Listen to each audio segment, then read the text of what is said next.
If in the 30s you met somebody saying pretty soon, 5-10 years into the future, it would be possible to build one bomb so powerful that it could wipe out a whole city, well, most people would just laugh at it and think the guy's a nutcase. At the heart of the nuclear weapon was something called the chain reaction. If you were to look at a physicist doing the equations, you'd say, look at how long it's taking him to do those equations.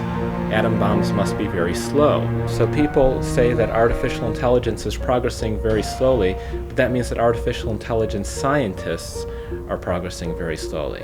We're going to start with something that's smart enough to reprogram itself, then it snowballs. It starts from something that doesn't really look all that impressive and goes, boom. The computer revolution is often compared with the famous industrial revolution in importance and scope. The computer revolution is, however, perhaps better compared with the Copernican or the Darwinian revolution, both of which greatly changed man's idea of himself and the world in which he lives. If you're a student, say, of a specialty called embryogenesis, in other words, how the baby grows, and you study the mechanisms of how that's done, then it becomes pretty clear that babies, or any living creature, they get built. They're built. And so by putting certain molecules together in the right way, you can generate consciousness, you can generate intelligence. So in a sense, in every cell in our body, if you look at the DNA, implicit in the DNA of every cell in our body is the solution to generating an intelligent, conscious creature. All of this, of course, requires very precise logical thinking on the part of the problem solver. It is the machine's power to carry out these logical operations that gives it its great value as a tool for extending man's thought. Those of you who have PCs, each model that you get is faster, there's more memory, and it's more or less the same price. This phenomenon is called Moore's Law. Moore is a person, Gordon Moore. He was one of the founders of the microchip company, Intel.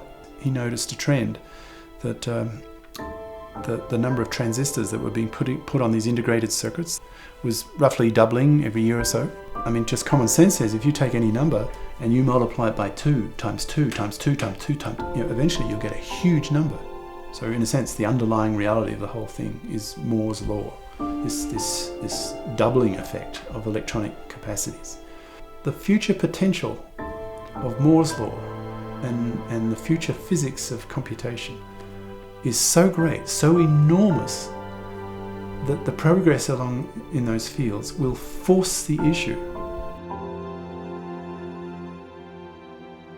Well, the word revolution is used very freely these days, and yet I think there's some meaning to the words the computer revolution. We have got an increase in computers of 1,000,000-fold, decrease in costs by 1,000, as we said before. This is a very real change. But the question still arises, will this revolution continue? It seems to me, in view of the political situation in the whole world, that no responsible group can oppose the coming computer revolution. Therefore, it seems to me we have a real one which will continue. The brain runs at 200 cycles per second. It's neurons sending signals to each other at a maximum of maybe 150 meters per second.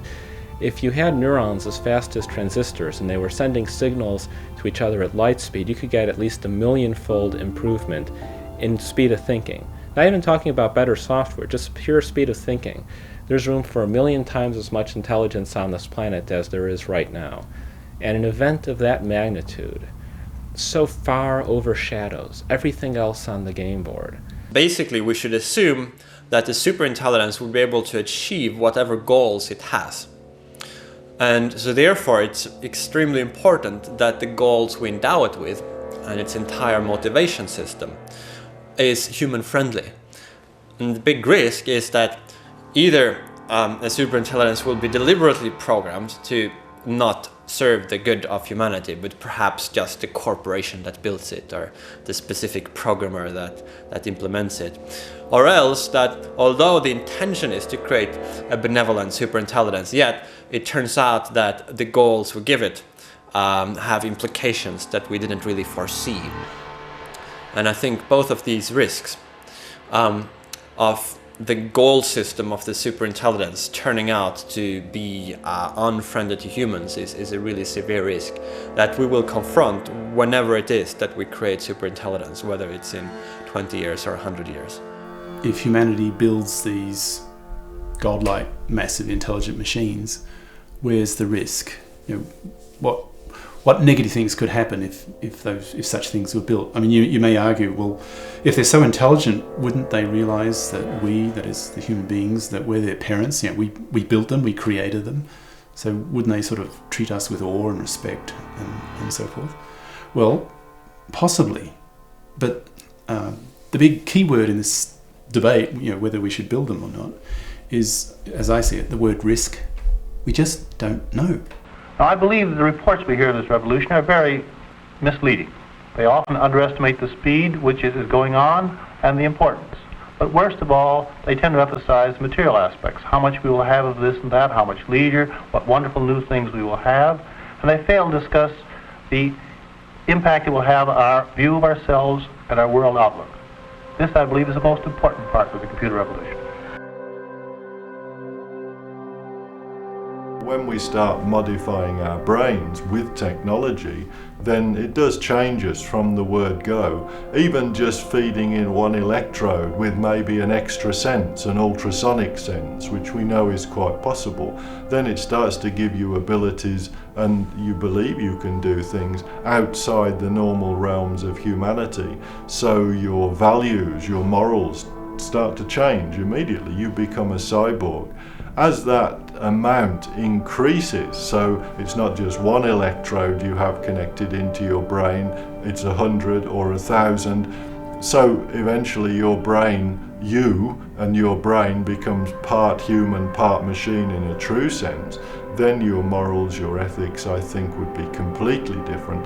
So the future for an ordinary everyday human, I guess there'll be some sort of subspecies, just like we have cows now, so we'll have humans in the future. This is progress, it's evolution, we're moving forward with it. So for those that don't want to change, those that don't want AI, that don't want to become cyborgs, humans that don't want implants, well, it's their call, but their life will be short-lived. Before too long, the world will be dominated by a whole other group or whole other species, dependent on how you want to look at it. Many people are attempting to use computers to replace man. I am much more interested myself in using man and machines as a working combination. I believe that some of the future is already fairly clear. Thus, the man-machine combination will find a dividing line passing gradually from man over to machine, the machine taking more and more of the burden as we learn how to use the machines and as the machines become more powerful, and we will find ourselves left in the more creative aspects of the problem. I think a matrix scenario is a distinct possibility. I think to say no, it can never happen because it's science fiction is absolutely crazy. The possibility of a machine-dominated lifestyle is a distinct one. And as far as humans go, if you imagine you're a human, you're having whatever type of life you want fed down into your brain. I mean, it's just what's going on out there is what your brain perceives. There is no absolute reality. The reality to you is what your brain makes of it. In the Matrix, people live in virtual reality, which is the world that they experience. The environment is simulated in a computer. But they're not really what we call uploads in the Matrix, because you still have the organic physical brain lying in vats and then being fed the input from the virtual reality simulation into the brains. An uploading scenario is where you would still have the virtual reality, but the brain itself would also just exist in a computer simulation. So one thing you can do that would be completely straightforward is just to increase the speed of your thinking. But then now when you're a software and you have complete control over the program that is your own mind, you can also begin to tweak it and add computational resources. What happens if you increase the number of neurons in a particular area of your cortex, or if you increase the connectivity So it would be much easier to enhance your mind once you exist in an upload than to do the same if you have to deal with a biological brain inside a cranium. It's just much harder to manipulate it. So once you have an upload, it's easy to think that you would rapidly get what we might call weak superintelligence, which is a human level intelligence, but that's vastly faster than any biological human intelligence. And it's possible that within a relatively short time frame, you would also get stronger superintelligence if you could develop ways of qualitatively enhancing the intelligence that you would have in the upload. It could be a utopian future where the human species spreads out, and there are more different types of humans than there are now, ranging from uploaded humans to technologically enhanced humans to humans who just use a few simple technologies like vaccines and maybe memory-enhancing drugs to ones that reject all of this altogether. The important thing is not that we're all the same, but that a future society is such that it embraces all these different kinds of humans. Imagine you're an ET, let's say of humanoid level intelligence, and you come in your rocket and you visit the Earth, say, I don't know, 2 billion years ago. And you take your high-tech magic wand and you zap all the bacteria somehow, and you change the DNA so that it's pretty well impossible, if that's plausible, I don't know, but for the sake of the story, imagine that those bacteria are never in the future capable of forming multi-cell creatures. So no octopi, fish, snakes, no human beings, no Beethoven's Ninth, all the wonderful things humanity's created, all that would become impossible. Now,